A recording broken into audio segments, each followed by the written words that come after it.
Ahí está. Bueno, estamos acá en Polémica en el Business con Fernando Meiter y con un invitado muy especial que es Marcelo Stiletano. Marcelo, encantadísimo de tenerte en nuestro programa. ¿Mm? Para mí es un gusto compartir este tiempo y este aire con ustedes. Gracias, gracias, realmente muy amable. Bueno, todo el mundo lo conoce, pero vamos a presentarlo. Periodista, licenciado en Ciencia Política, subeditor de La Nación, Martín Fierro, el mejor columnista de espectáculo, crítico de arte, premio Conex de Platino e hincha de Racing. Esto último, acá hay un conflicto, no conmigo ni con vos, él es de Boca, yo soy de Banfield, pero sí con mis hijos que son todos rojos. Pero bueno, no importa. Algún defecto tienen que tener nuestros invitados. Sí, Sí, sí. Willy, perdóname. Hola Marcelo, ¿cómo estás? Hola, Fernando hola. Meiter te ¿Qué tal, saluda. Fernando?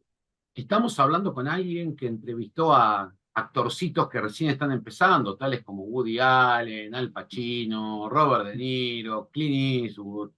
¿Quiénes son esos? ¿Quién los conoce? Bueno, Ah, dale, Fer, larga, dale. Marcelo, son gajes del oficio, nada más.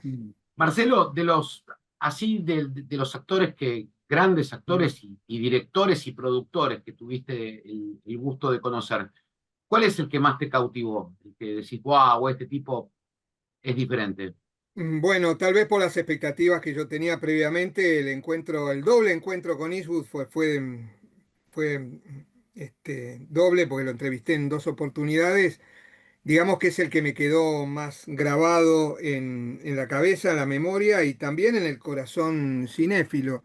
A veces este tipo de personajes uno los tiene en la cabeza antes de un encuentro mano a mano, cara a cara, de una manera y la realidad confirma o desmiente todas esas presunciones, pero en general son entrevistas que se caracterizan por ser muy profesionales, muy neutras. Es difícil que se puedan hacer mano a mano, cara a cara. Siempre hay algún colega en el medio compartiendo el espacio porque son personas con poca disponibilidad de tiempo y en general bien dispuestas porque están eh, en ese tipo de circunstancias llevadas a hablar de aquello que están haciendo. Por lo tanto, disfrutan de ese momento, pero no es como uno puede imaginar una entrevista como la que uno tiene la oportunidad, tuvo la oportunidad de haber visto en la Rolling Stone o en Playboy, esas entrevistas largas, tranquilas, meditadas, que llevan a uno a no mirar el reloj o al publicista a no estar atento a decir esta es la última pregunta y tenemos que dejar porque viene otro atrás en la lista. Así funciona la lógica de Hollywood y de otra manera un medio de un país exótico como la Argentina no podría acceder a semejantes figuras. Pero en general me he llevado cosas buenas de la mayoría de estas figuras. Me quedaron las ganas de conversar con Scorsese, con Martin Scorsese. Espero alguna vez cumplir esa asignatura pendiente. Bien. Willy, ¿Cómo mirás, cómo ves una película, una obra de teatro? Porque yo soy un fanático del teatro, pero soy muy Ujú. básico, ¿viste? Me gusta, no me gusta, qué buena actuación, qué buena... Pero cuando leo tus críticas en La Nación de la misma obra que yo fui a ver, digo, puta, ¿cómo no vi esto? Ah, mira vos, contame un poco. Así empiezo a desanarme un poco también, ¿no? Bueno, puedo hablar de cine, de estas producciones híbridas que tienen que ver con el audiovisual relacionado con el streaming ahora. Puedo hablar sobre todo de televisión, mucho menos de teatro, disciplina de la que me considero todavía un mero Pero aficionado. has escrito sobre teatro. No me animé nunca, salvo alguna excepción muy, muy contada que tenía que ver con figuras relacionadas originalmente con el cine. No me animo a hacer crítica de teatro. Teatro lo disfruto como espectador. El hecho teatral es diferente al de una película porque el contacto directo con el actor y las emociones que el actor y el espectador comparten en un espacio común son distintas a las que el actor de cine y el espectador comparten en un espacio común, que están, y este es un factor importante, mediadas, más que mediatizadas, mediadas por la cámara. Es el director el que habla, es el director el que mira, y en todo caso el actor es un soberbio instrumento, soberbio en el sentido virtuoso, ¿no? Sí, De sí, sí, sí. la mirada del director. ¿Cómo lo miro yo? Y con un ojo a lo mejor un poquito más entrenado, que en este momento tiene la experiencia de 30, 40 años de Ah, ver películas, algún tipo de formación en el medio, lecturas, eh, sobre todo preguntas, conversaciones con los que saben. Hay maneras de formarse para un crítico, hay especialidades, hay posibilidades de profundizar, estudiar escuelas, estudiar miradas, estudiar sobre todo los fundamentos o los rudimentos del lenguaje cinematográfico, que es como el lenguaje de cualquier otra disciplina artística, la literatura, la pintura, la escultura, el del teatro, la danza. En este caso, el cine se nutre en términos de lenguaje con eh, las variaciones que surgen del montaje. El tipo que inventó el lenguaje cinematográfico, que se llamó David Ward Griffith, el primer director clásico del cine americano, es el tipo que inventó el montaje. Y el montaje, que es simplemente elegir qué plano va a suceder a otro plano en el relato de una historia que tiene continuidad, eh, es el que construye el lenguaje cinematográfico. Todo tiene que ver con el montaje. Así como un idioma se aprende a partir de la correlación de los verbos y de las preposiciones, después viene el resto por añadidura, el vocabulario. El cine se aprende a partir de entender qué significa el montaje y por qué se elige un plano, por qué se descarta otro. Y a partir de eso todo viene después. Eh, Clave, ¿no? La fotografía, la música, la actuación. Pero el montaje es lo que determina la puesta en escena. Y la puesta en escena es el alma y el corazón de una película. Qué bárbaro. ¿Cuál fue la película más importante que viste en tu vida? La que más me marcó y la que vi más veces en mi vida fue Vértigo, de Alfred Hitchcock. De La debo haber Hitchcock. visto 15 veces.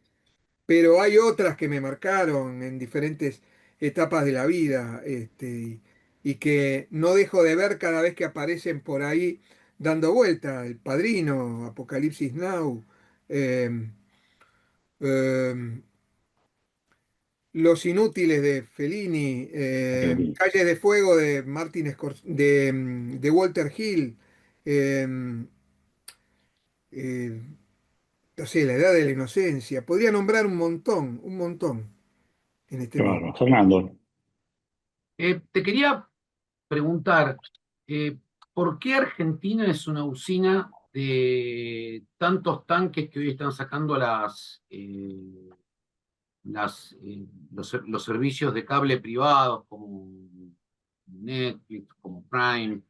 Porque son tanques que no solamente se ven en Argentina, sino que se ven en todas partes del mundo. Estoy hablando del Eternauta, estoy hablando Ujú. de Mi Diosa, estoy hablando de El Encargado. Son series que traspasaron las fronteras argentinas y se ven en otros lados. A mí me pasa hablar con gente de Bolivia, de Colombia. Me dice, ah, sí, nosotros vemos El Encargado. Y vos decís, pero la pucha, Mm. es un idioma muy, muy argentino el que se habla. Y sin embargo, es una gran usina de talento y producción, ¿no es cierto? Sí, Le bueno, acabas de tocar a un sentimental, porque él es fanático y gran amigo de Franchella, así que Ah, bueno, bueno. están arraigadas, hay muchas maneras de entrar, de responder a esa pregunta. En primer lugar, no es la primera vez que el cine argentino, o las producciones, en este caso argentinas pensadas para plataformas de streaming, que incluyen tanto películas como series, tienen una proyección internacional en la medida, y esto pasa en general en todas las realidades, en la medida en que haya un tema universal con un tema de resonancias universales, con narración y arraigo local, el público de todo el mundo se va a enganchar inmediatamente con esa historia y le va a prestar atención y le va a prestar atención a algo que la Argentina tiene de sobra, que es talento artístico, talento humano y talento para producir películas, para producir contenidos audiovisuales, como se suele decir ahora. Esto pasó en la década del 80 pasó en la década del 70 con La Tregua, pasó en la década del 80 con La Historia Oficial, pasó en la década del 90 con El hijo de la novia, y pasó en los 2000 en la primera década de este siglo con El secreto de sus ojos, y siguió, Peliculón. y siguió con producciones como Argentina 1985 o El Eternauta. Y hay varias más, y hay varias más. Eh, por otro lado, la producción cinematográfica se hizo como el mundo se acható en la feliz expresión de Thomas Friedman, de War is Flat. El mundo se acható y se hizo más globalizado, si se me permite el pleonasmo, la redundancia. Eh, entonces hay menos fronteras para que este tipo de producciones se puedan llevar adelante, y hay interés de países, sobre todo de Europa, o eh, mucho menos, pero también estudios de Hollywood interesados en coproducir o llevar adelante producciones que desde la Argentina propiamente dicha no se podrían haber hecho solas.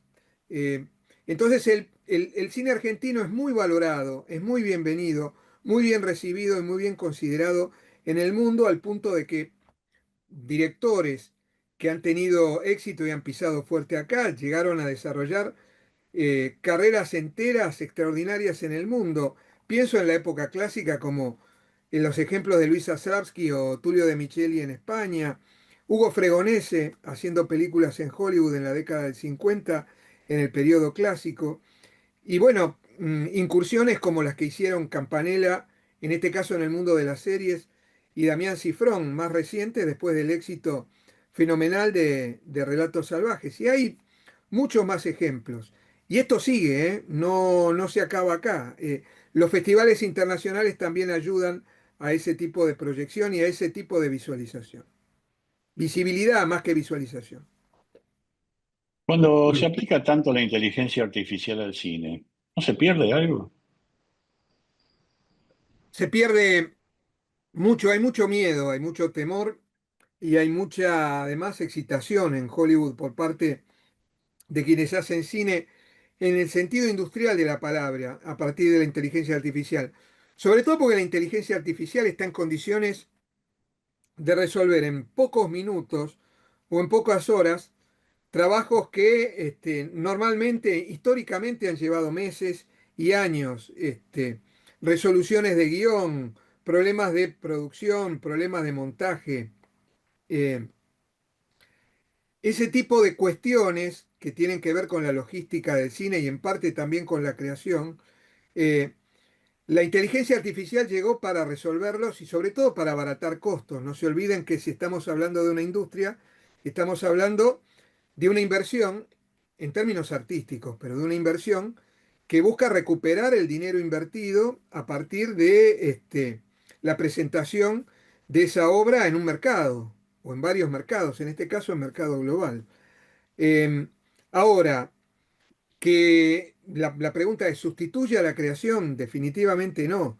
Puede disimularla y no sabemos hasta qué punto, porque esto está recién empezando, pero creo que en algún momento va a ser un problema, sobre todo cuando los estudios o las productoras quieran, se vean en la necesidad de usar la Abaratar inteligencia costos. artificial para sustituir voces, para sustituir imágenes, para sustituir presencias humanas que son insoslanyables. Creo que el ojo humano, al fin y al cabo, se da cuenta cuál es la diferencia, porque es tan perfecta la copia generada por inteligencia artificial que el ojo humano, acostumbrado a la imperfección, se va a dar cuenta dónde está lo verdadero y lo, entre comillas, perfecto. Ahora, la inteligencia artificial va a ser lo suficientemente inteligente para crear una Para que copia no nos demos imperfecta y cuenta. que llegado el momento no nos demos cuenta de la diferencia.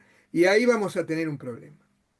A mí me asusta eso. Fer, Eh, Marcelo, ¿nos estamos quedando sin invención o están de moda las segundas, terceras, cuartas, quintas, sextas y séptimas partes de una misma película?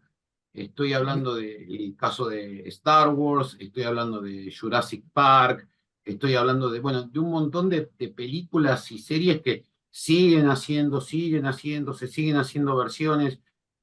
¿Hay como una crisis de creatividad o son tanques comerciales que van, los mandan y si dan, dan y si no, no importa? ¿Cómo es el tema? Sí, sí, no.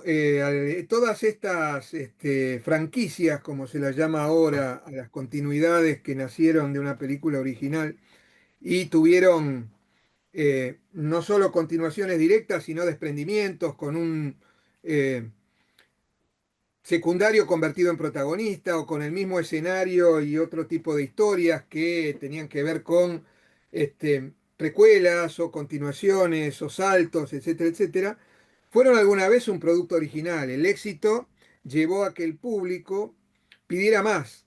Esto es como en el caso de cualquier tipo de estímulo que puede estar relacionado con un plato que resulta sabroso al paladar. Si a uno le gusta y dice quiero más, quiero repetirlo, uno va a un lugar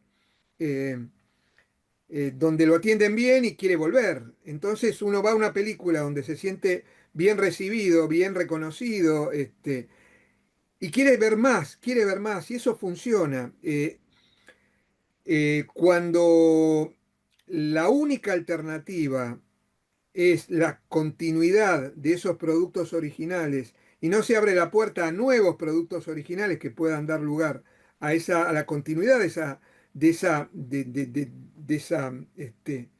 vuelta eterna que sigue andando, de esa rueda que sigue andando, ahí también estamos en problemas.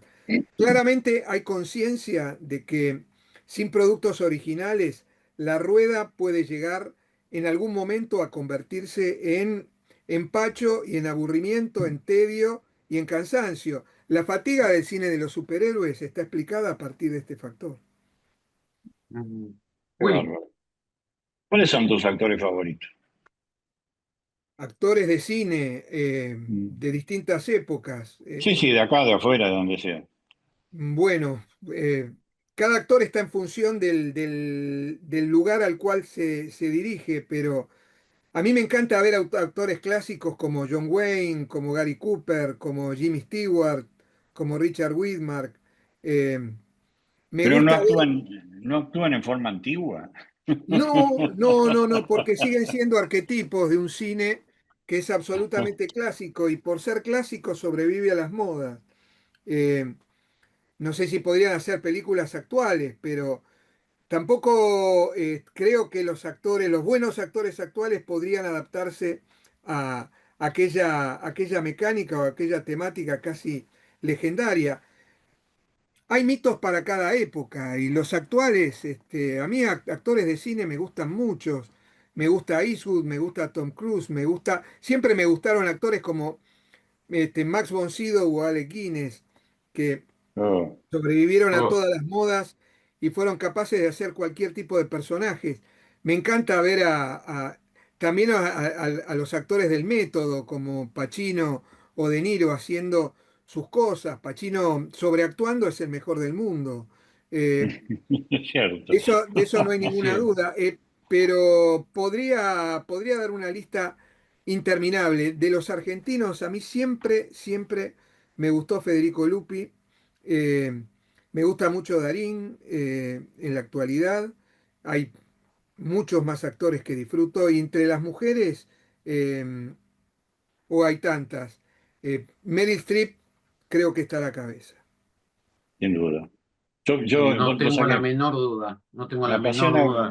me apasiona ver películas antiguas, me apasiona ver volver. Mi mujer dice que soy un antiguito. Mm. Bueno, es lo que pasa. Pero últimamente me estoy copando Sí. volviendo a ver a Fred Astaire. Ah, Actuando era un tipo más, pero bailando era un fuera de no, serie. no, no, pero sin esa condición de caminar casi en puntas de pie Era por el increíble. set, como si no tuviera los pies Sí, el piso. eh, yo creo que hay muy pocos que están en condiciones que serían capaces de hacer algo así. Pero bueno, estamos hablando también de un género específico como el musical. sí, Eh, sí, sí, que es otro. Incluso yo siempre perdón, ya termino. Siempre me dio pena Jim Kelly porque era otro genio, pero le toca actuar en la época de Fred Astaire y quedó para acá. Bueno, Jim Kelly hizo otro tipo de modelo de musical Mm, que tenía más que ver con la dinámica, el ejercicio acrobático, y sí, el aprovechamiento de otro tipo de modelos o de imágenes que tenían que ver con una manera más, eh, si se quiere, enérgica en un punto, pero también elegante de concebir el baile. sí. Parece difícil pensar en obras como Un americano en París sin Gene Kelly, por ejemplo, No, Cantando no te lo bajo imaginas, es o imposible. Cantando bajo cantando la bajo la lluvia. lluvia, Y claro. además, Gene Kelly tuvo una característica que no tuvo Fred Astaire, que Gene Kelly llegó a dirigir. Eh, y Gene Kelly concebía sus propios cuadros, sus propias coreografías y tenía una mirada del cuadro cinematográfico distinta de la de Astaire. Kelly podía contar historias completas a partir de sus cuadros coreográficos. Lo que Astaire hacía era interpretar cuadros específicos dentro de una historia concebida por otros, especialmente el padre de Liza Minnelli, Vincente Minnelli. Mira en dos palabras cómo explica la diferencia entre uno y otro que nunca se me hubiera ocurrido. Fernando, por favor. Eh, ¿Cómo hago para enterarme de que tengo un montón de cosas buenas para ver y que se me pasan de largo? Además de leer tus críticas, que por cierto son muy Mm. buenas y con Willy las leemos a la hora de elegir a dónde ir al cine y todo. ¿Cómo hago? ¿Cuál es una buena fuente de información para enterarme que, por ejemplo, sale una serie de 3 temporadas como The Killing, que es excepcional y no la conoce nadie, no la vio nadie, sin embargo es buenísima? ¿Cuáles son los medios de información que nosotros, los espectadores normales, comunes y corrientes, podemos tener para enterarnos de lo que realmente hay bueno en Bueno, pantalla? hay publicaciones especializadas, blogs especializados. En la Argentina hay algunos muy buenos. A Sala Llena, Micropsia, otrocines.com. Después uno está atento a lo que las mismas plataformas proponen.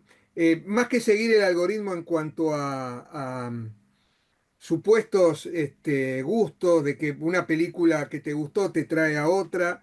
eh, Siempre es mejor estar atento a los espacios de novedades o de lanzamientos o de reestrenos. Y después están las listas. Una manera de estar atento a las cosas interesantes que salen es ver los catálogos, las programaciones de la selección que hacen los festivales más importantes del mundo, tomar nota desde allí, anotar no solo títulos, sino los directores.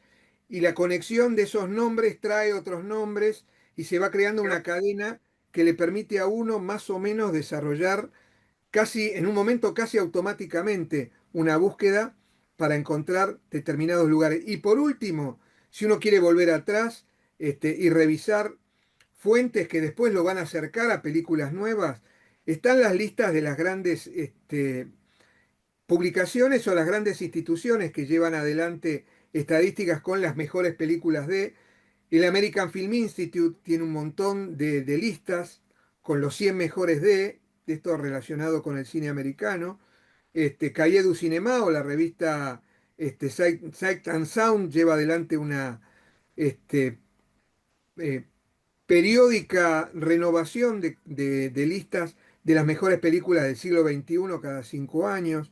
Eh, Hay muchas maneras de acceder y en la medida en que uno tiene esa gimnasia, casi automáticamente le van a llegar a uno las fuentes porque el sistema ya está puesto en movimiento y no hay manera de frenarlo.